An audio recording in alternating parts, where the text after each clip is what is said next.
this round, we're going to go back to Mr. McLean. You have the floor for 5 minutes. And you're on mute, Mr. McLean. Yeah, I got it there. Thank you, Mr. Chair. Sometimes the mouse isn't that good. Let me go on some a different tack here, and thanks for the input earlier on infrastructure that has not been addressed as far as what Canada is going to have to undergo in order to switch to a hydrogen economy, even as little as we can by 2030. But the production of hydrogen is amongst the most inefficient power production in the world. Would you agree, Mr. Hannaford? I would agree that it is expensive in the current circumstances, but that's one of the reasons why we are making the investments we are making in order to advance the technology and to create the scale that will see some economic returns. Okay, well, let's advance the technologies and make the investments. Does this mean bet on technologies that don't exist? Building on technologies that are evolving now. And there may well be new applications. I think we were talking earlier about carbon capture and storage.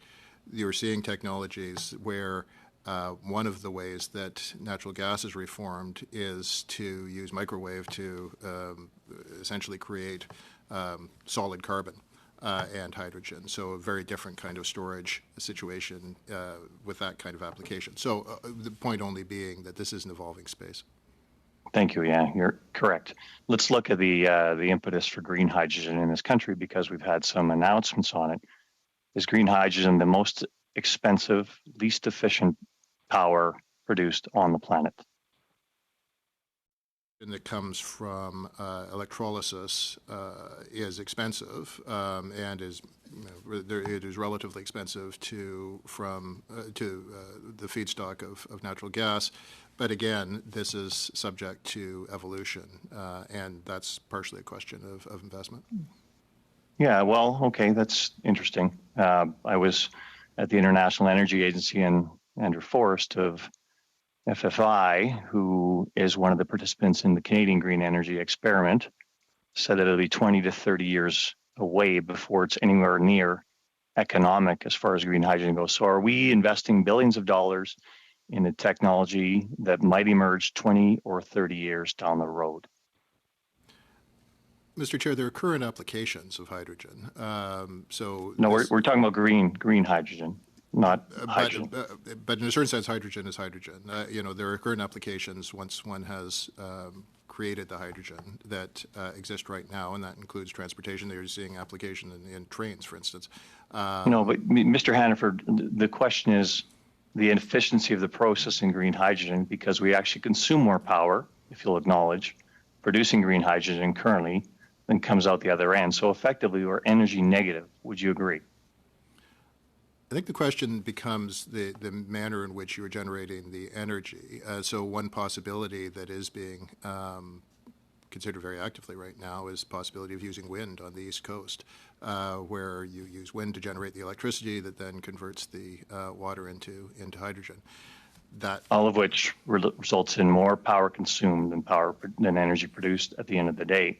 And then there's the shipping of it over, of course, into ammonia or methanol for a buyer that is not locked up at this point in time to pay the exorbitant amount of it's going to cost for that energy or hydrogen chemical alternative.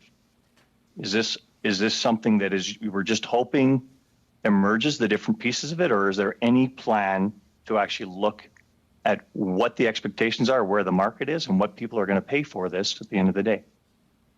Well, we have active arrangements right now. We have an arrangement with the Germans, which is a structured conversation precisely to determine, what that market will look like. And I had a discussion with the Germans last year about taking Canadian LNG, and it was too expensive for them. So now you're going to tell me the most expensive power on the planet, that they've committed to taking that at whatever it costs us to produce it? The conversation continues on LNG as well, but I would say that a number of drivers would lead the Germans to be interested in the conversations that we are having right now. And one of them is the fact that there is an energy challenge in Europe right now as a result of what's going on in Ukraine. So multiple sources of energy are attractive as a result of that geopolitical reality.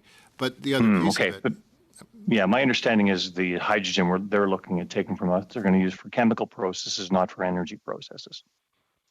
their piece of it is that they are looking at alternative energies of a number of different varieties in order to meet their climate objectives. And hydrogen is at least one potential source there. And so the climate and that objectives. is the time